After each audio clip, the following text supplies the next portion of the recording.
Mesdames, Messieurs, bonsoir. Bienvenue à cette grande tribune d'information sur Pan-African Media.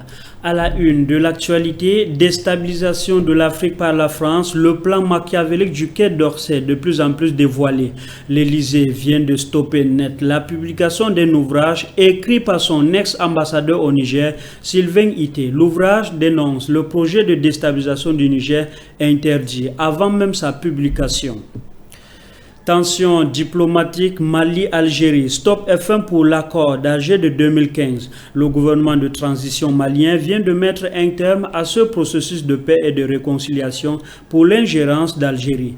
Voilà les principaux titres de cette édition d'information. Le développement dans un instant.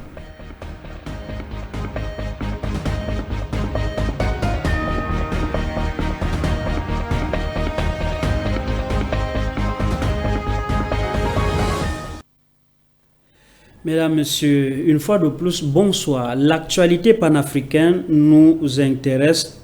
Justement, nous débutons avec le Niger. Le Premier ministre accuse l'organisation de la CEDEAO, ou alors l'organisation sous-régionale, la CEDEAO, de mauvaise foi, alors qu'une rencontre de médiation était prévue hier, jeudi 25 janvier à Niamey, pour discuter de la situation politique au Niger. La délégation de la CEDEAO s'est dérobée, invoquant de manière fallacieuse des problèmes techniques et souligne qu'elle n'a pas été autorisée à se rendre dans la capitale nigérienne avant la fin de la journée, faute d'autorisation des autorités de transition.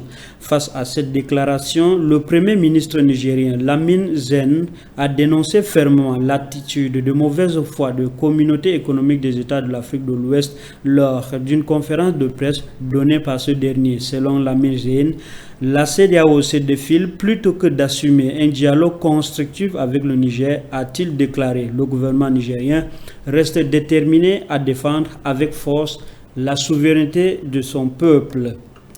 Toujours au Niger, mais cette fois-ci parlons de la diplomatie. Le ministre d'État, ministre de l'Intérieur, s'est entretenu hier matin avec les ambassadeurs de Chine et du Royaume-Uni à Niamey.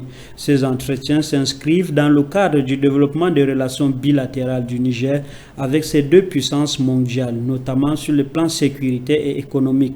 Ils démontrent la volonté du gouvernement nigérien de diversifier ses partenariats extérieurs. Lors de ces audiences séparées, le ministre a évoqué avec le diplomate chinois Xiang Feng et la diplomate britannique Catherine England Heran des sujets d'intérêt commun. L'objectif était de renforcer la coopération entre le Niger et la Chine d'une part et le Niger et le Royaume-Uni d'autre part. L'objectif de ces entretiens était de renforcer justement la coopération entre le Niger et les puissances mondiales. Parlons de toute autre chose, comme nous le disions donc en titre, la France bloque la publication d'un livre de l'ex-ambassadeur de France à Niamey. Le livre intitulé « Au cœur de la diplomatie française en Afrique » dénonce un projet de déstabilisation du Niger a été stoppé net par le gouvernement français. L'ouvrage ne verra donc pas le jour comme prévu, dites-vous Fabiola Dombe.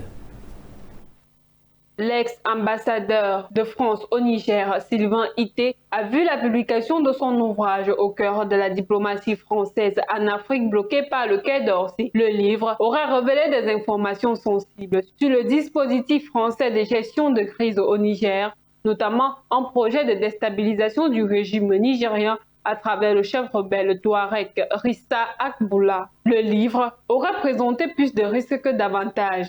Le ministre des Affaires étrangères craint que la publication de ces informations sensibles ne compromette la sécurité des Français et des partenaires de la France au Niger. Selon les sources proches de la maison d'édition, un passage du livre aurait notamment évoqué le soutien français à Rissa Akboula dans le cadre d'un projet de rébellion armée contre l'armée nigérienne. Ce projet aurait été mis en place en raison de la lenteur de l'intervention de la CEDEAO pour rétablir le président Mohamed Bazoum au pouvoir, renversé par un coup d'État en juillet 2023.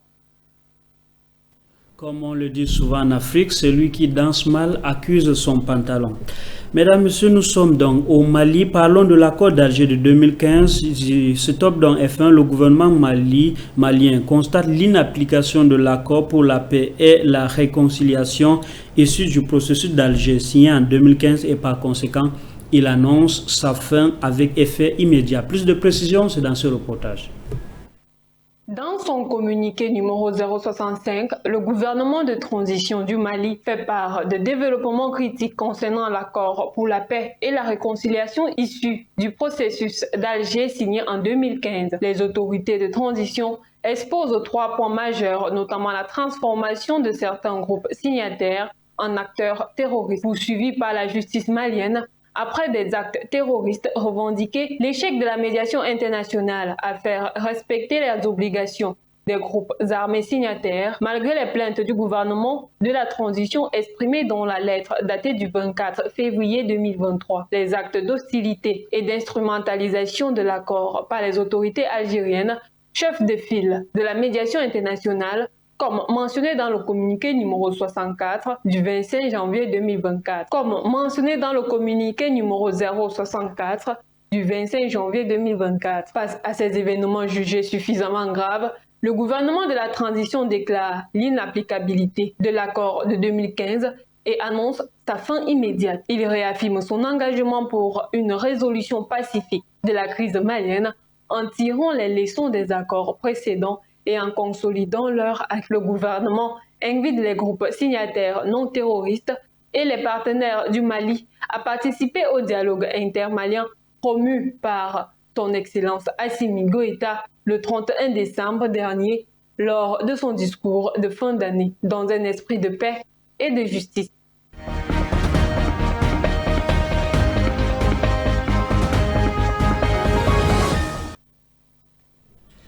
Au Burkina Faso, lutte contre la corruption. Le gouvernement burkinabé met certains fonctionnaires véreux dos au mur. Ces agents publics sont sommés de rembourser les salaires indus perçus par ces derniers, un acte qui contribue à la volonté du gouvernement d'éradiquer la corruption. D'autres précisions, c'est dans ce reportage. La décision est tombée hier lors de la rencontre hebdomadaire des ministres. Le gouvernement ordonne le remboursement intégral de sommes indûment perçues par les agents publics de l'État. Les autorités de transition ont marqué leur accord pour la suspension à titre conservatoire des salaires des agents payés non enrôlés dont l'absence n'a pas été justifiée selon le rapport du Conseil des ministres rendu public mercredi dernier.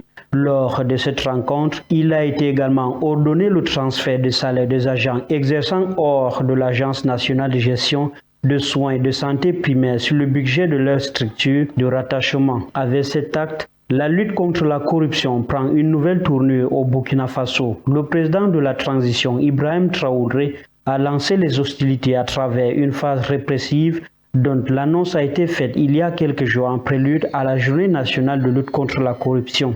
Le chef de l'État a exprimé son mécontentement face aux actes de corruption et au laxisme constaté dans l'administration publique. Pour le chef de l'État du Burkina Faso, le temps de sensibilisation est passé et qu'il est temps d'agir avec fermeté. C'est une nouvelle ère qui s'ouvre dans cette lutte au pays des hommes intègres. Nous voici en Afrique du Nord. Parlons de la diplomatie. Coopération bilatérale, le Maroc et la Gambie viennent de signer plusieurs accords de coopération et de mémorandums d'entente couvrant divers domaines en marge des travaux de la 3e session de la commission mixte de coopération Maroc-Gambie tenue sous la coprésidence du ministre des Affaires étrangères, de la coopération africaine et de Marocains résidant à l'étranger, Nasser Bourita et son homologue gambien Mamadou Tangara le 25 janvier à Dakhla. Plus de précisions, c'est avec Fabiola Dembe.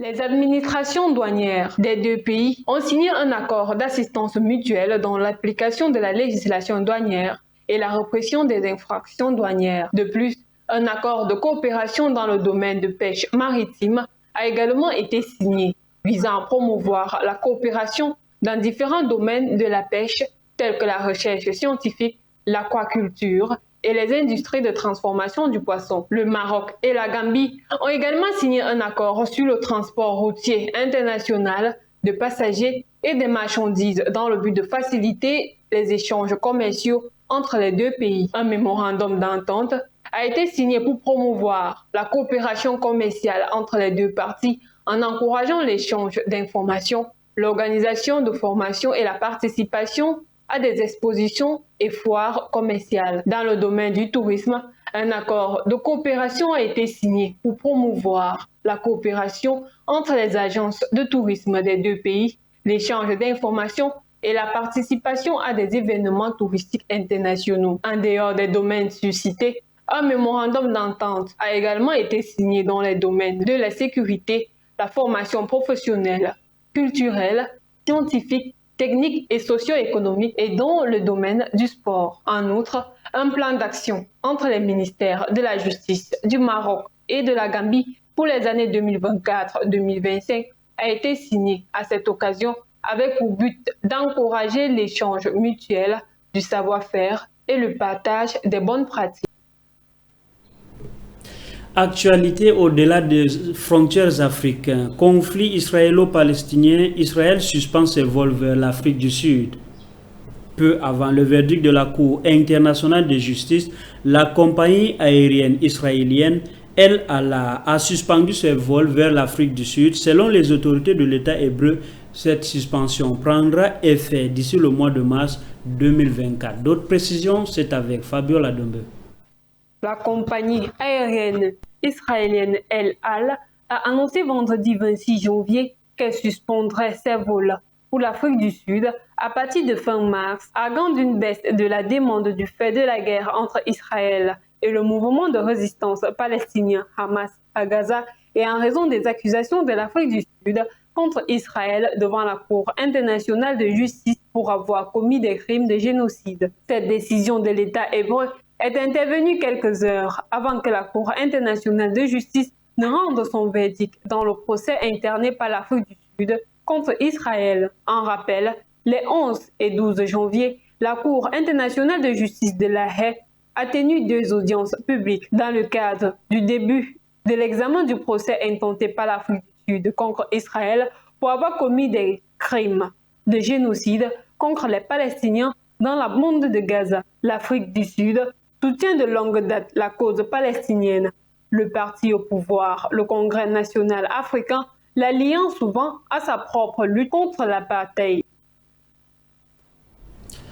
Mesdames, Messieurs, c'est tout pour cette dernière livraison de la semaine dans le cadre de la grande édition d'information sur Pan-African Media.